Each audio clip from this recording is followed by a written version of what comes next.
Hey friends and family, this is SP News Nugget, and I am going to bring you guys a video of the African American woman that was shot in her own home. She's innocent. She was just in there minding her own business with her nephew. This just happened October the 12th, which was yesterday. That was Saturday morning at about 2:30 a.m. in the morning. I am going to share with you guys the video of what happened. I'm going to share the video of the incident and what the activists are saying, the community activists, what are they saying, and the church actually saying too. A woman was shot and killed in her home by a Fort Worth police officer around 2 this morning. This happened on the south side of Fort Worth on East Allen Avenue. That is where WFA's Eric Alvarez is live to talk us through what happened here. Eric, I know a lot of people still gathered at this home behind you. Yeah, pretty big turnout. A lot of people want to know exactly what happened here early this morning. It happened here at this home on East Allen and Mississippi. Right now you can see friends and loved ones are here at the residence supporting one another, trying to make sense of this terrible tragedy. Now, neighbors say 28-year-old Tatiana Jefferson lived here with her 8-year-old nephew around 2:30 this morning, and neighbors saw the door open and the lights on. He called a non-emergency line asking police to come see if neighbors were okay.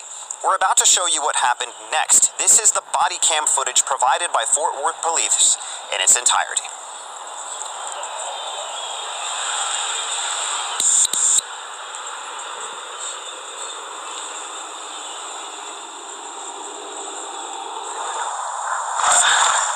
Put your hands up. Show me your hands.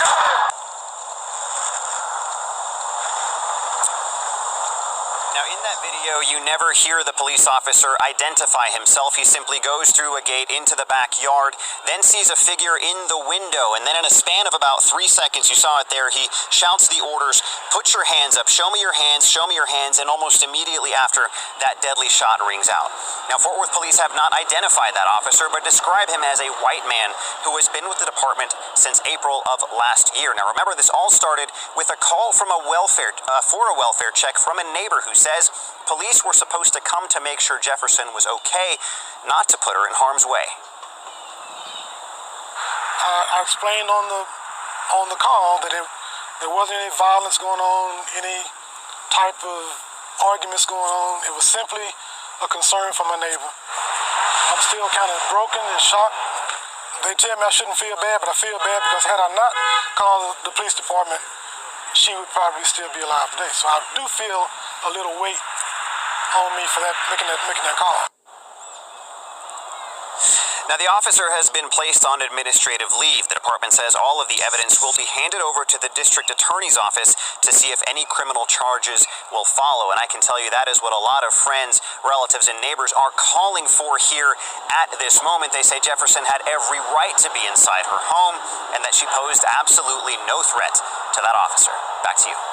Eric, a lot of people who are watching this right now on Facebook are expressing how sad this is. I'm sure you've been hearing that from neighbors.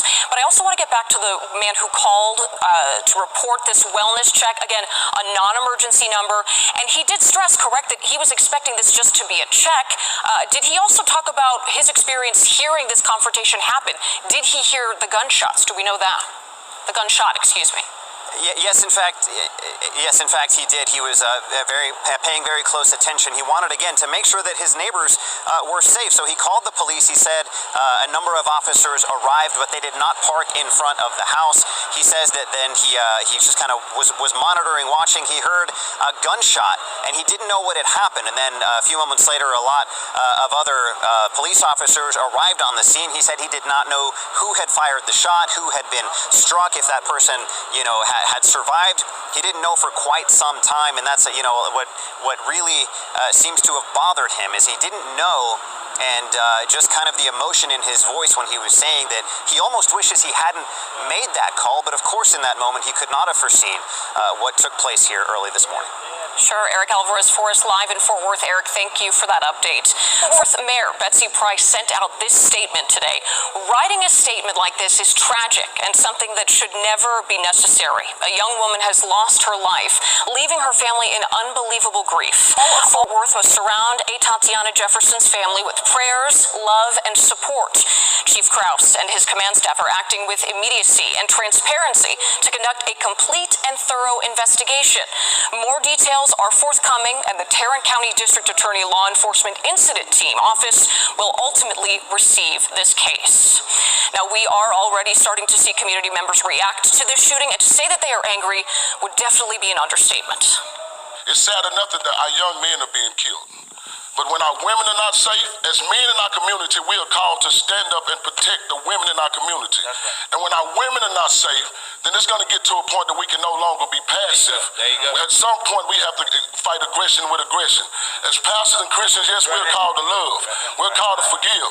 But we're not called to be fools. Right. And it's time out for you continue to kill the people in our neighborhood and expect us to be passive. So again, I'm with Bishop Kirkland. When I first got involved with this is what I said. What bothers me with us as a community is 2 or 3 weeks we'll be upset, we'll be angry, and then we'll go on with life. But what we're finding out, if we stop for 2 or 3 weeks, 2 or 3 weeks later, somebody else may be killed. So we got to stand up as a community and let them know that we're sick and tired of our young ladies being killed. We're sick and tired of our sons being killed. And the thing with this, you can't say she had a gun in her hand. It don't matter if she did, because in all actuality, if the council doctrine could have stood in the Amagaga trial, then it could have stood in this one. She had a right to protect herself if she's in her own house. And if you're outside of my house, walking outside of my window, and there is a gun in my house, as a person that has property and is a rightful property owner, I have a right to protect myself. So I want to find out how you're going to twist this one, how you're going to turn this one to try and make it seem as though it's justified for you killing this lady in her house. And the next thing I would like to say to Chief Krause, Mayor Betsy Price, and all the city officials, we're not asking for a suspension. And I'm saying as a community, we're not asking for a suspension. We're asking for termination. We're not going to allow you to tell us he got suspended for 30 days and we applaud you and say, job well done. This person, whoever it is, male or female, does not need to be on the streets. Because if that was me and I killed somebody that was in their own house, me knowing from dealing with the system, y'all gonna put me in prison and put me in there for a long time. So we cannot allow this woman to do this or this man to do this, keep their job, and then not label them as what they are, and that is a murderer. That's right.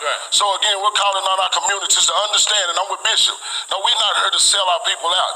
No, we're gonna fight hand, feet, tooth and nail for our communities. Because in all actuality, I think that's what people miss. We just like y'all. That's it. I don't care how many tables we go sit at. If they catch me at the wrong time in the wrong place, it could be Pastor Rodney McIntosh that get killed, just like they done this woman.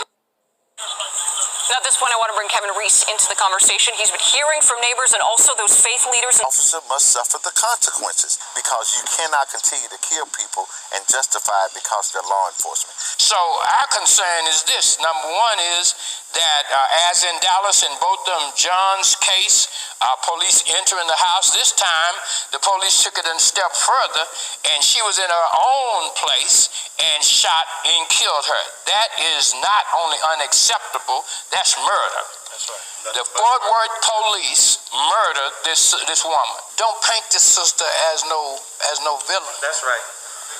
If you do that, if you paint this sister as a villain, this city gonna have hell to pay. Don't paint the sister as no villain. They're the ones who murdered. They murdered her, and there's no excuse for it. That's it. I call on the police department to be totally transparent, starting immediately, to not hide anything, to not withhold anything from the community of Fort Worth. We're tired of this, and it's going to stop.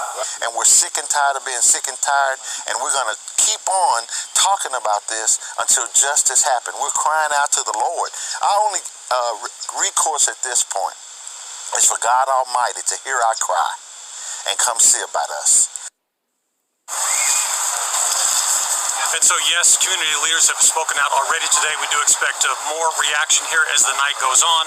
But again, according to what the neighbors have told us, those officers approached with no lights, no sirens, parked around the corner and walked up to the house in the dark. So people want more answers. They want more words from the Fort Worth Police Department right now that they are not getting. And we'll continue to ask those questions as the night goes on and as this investigation gets underway. Marie, back to you.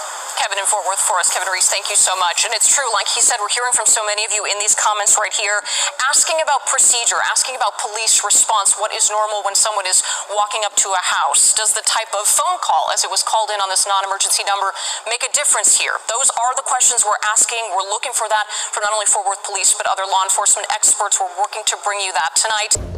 Okay, you guys, yes, we are going to be going live at 3 p.m. Central Time today. So subscribe so you can get notification.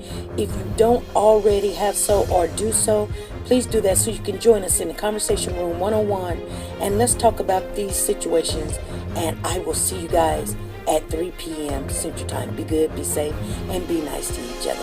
See you soon.